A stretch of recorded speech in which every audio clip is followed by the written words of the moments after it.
Hello, Emanuela. Good evening. My name is Lydia UMAR.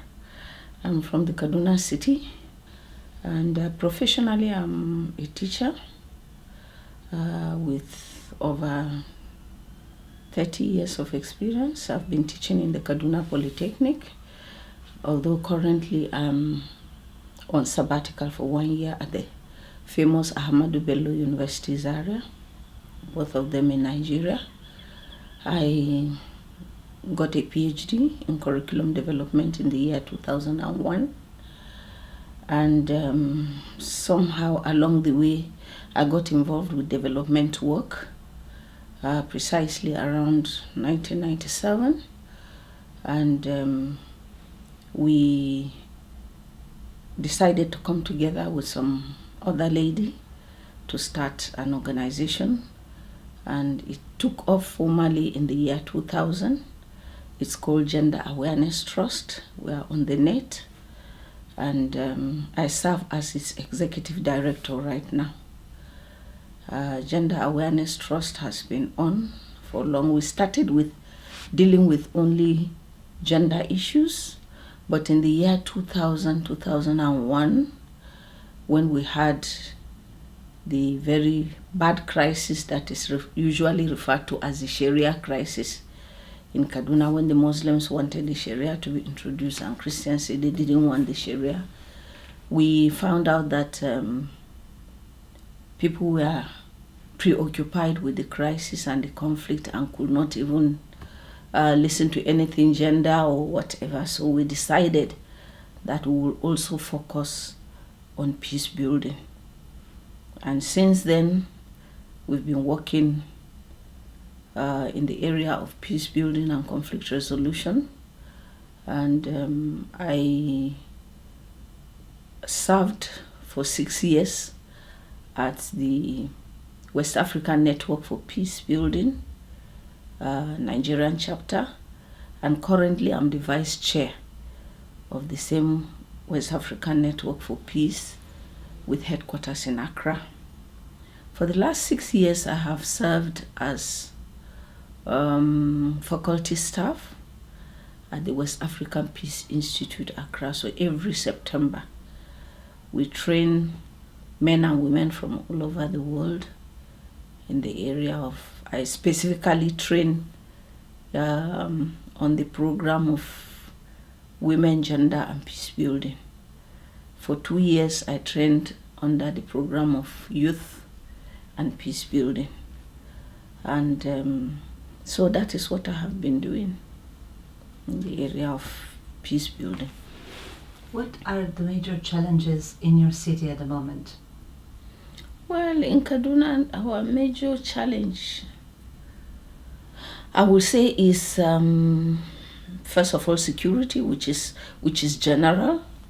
There's a sense of insecurity, but in Nigeria generally, but specifically, I will say that our major challenge is how to build trust again between Muslims and Christians, because since the Sharia crisis occurred in the year 2000, to be followed by other crises, which actually deepened the distrust, the mistrust between Christians and Muslims. We woke up one day to discover that the town was divided into two. Christians were all moving towards changing their locations to the area we refer to as Kaduna South, while Muslims were moving to Kaduna North. And it started like a joke, but I can tell you conveniently now that actually that division is very strong. And how do you know that the town is divided? In the morning, you'll find that almost every form of traffic is moving from Kaduna South to Kaduna North, because people are going to work up in Kaduna North. And so that side of the flow of traffic is very, very congested, while those moving from Kaduna North to Kaduna South, the street is almost like empty. Then in the evening, at the close of work, the other side becomes very, very congested. Just to tell you that people just move to Kaduna North to work and move back to their homes. So I think our major challenge is to, in collaboration with government, because I know government is very concerned about it. Our current governor, Dr. RoseMarie has been very busy in finding ways by which he can actually build peace. But somehow it has just been eluding us, because we recently have had pockets of crisis here and there, particularly in the southern part of Kaduna, where you have supposedly Fulani herdsmen just getting into communities and in the night and killing almost everybody that they find.